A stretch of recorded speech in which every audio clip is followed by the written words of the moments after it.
Differentiation பண்ணும்போது வரக்கூடிய 3 முக்கியமான டவுட்டை பற்றி தான் நம்ம பார்க்க போகிறோம். ஃபர்ஸ்ட் டவுட் வந்து கான்ஸ்டன்ட் எப்படி டிஃபரன்ஷியேட் பண்ணுறது. ஸோ ஒரு கான்ஸ்டன்ட் வந்து இந்த மாதிரி 2 cos x அப்படின்னு சொல்லிட்டு, இப்போ cos x கூட இந்த கான்ஸ்டன்ட் வந்து மல்டிப்ளிகேஷனில் இருக்குது. ஒரு கான்ஸ்டன்ட் எந்த ஒரு டேர்ம் கூட மல்டிப்ளிகேஷன் கூட இருந்ததுன்னா அந்த கான்ஸ்டன்ட்டை அப்படியே போட்டுட்டு பக்கத்தில் இருக்கிற டேர்மை மட்டும் டிஃபரன்ஷியேட் பண்ணி நீங்கள் ஆன்சர் போடணும். ஒருவேளை அந்த கான்ஸ்டன்ட்டை இப்போ இந்த எக்ஸாம்பிளில் இருக்க மாதிரி +4 அப்படின்னு சொல்லிட்டு தனி டேர்மாக இருக்குது.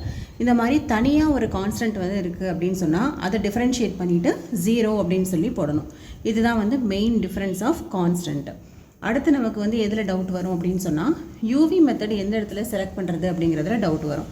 ஸோ ஃபஸ்ட்டு 2 டேர்ம் இருக்குது அப்படின்னா அங்கே தான் நம்ம வந்து யூவி மெத்தட் வந்து ஃபாலோ பண்ணணும். இப்போ இதில் cos xன்னு ஒரு டேர்ம் இருக்குது, log xன்னு ஒரு டேர்ம் இருக்குது. ஸோ இதை வந்து யூன்னு செலக்ட் பண்ணணும், இதை v அப்படின்னு சொல்லி செலக்ட் பண்ணணும். இங்கே தான் நம்ம வந்து யூவி மெத்தட் ஃபாலோ பண்ணணும். ஒருவேளை நமக்கு வந்து u = cos of log x அப்படின்னு இருந்ததுன்னா இங்கே காஸ்ன்னு ஒரு டேர்ம் இருக்குது, log xன்னு ஒரு டேர்ம் இருக்குது. ஆனால் இது ரெண்டுமே சேர்த்து ஒரே டேர்மாக தான் இருக்குது, cos of log x அப்படின்னு சொல்லிட்டு.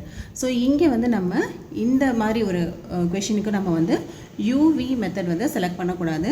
டைரெக்டாக நீங்கள் காஸை டிஃபரன்ஷியேட் பண்ணி மைனஸ் சைன் போட்டுருவீங்க, log xை டிஃபரன்ஷியேட் பண்ணி 1/x போடணும். ஸோ இந்த மாதிரி இருந்தால் மட்டும்தான் யூவி மெத்தட் ஃபாலோ பண்ணணும்.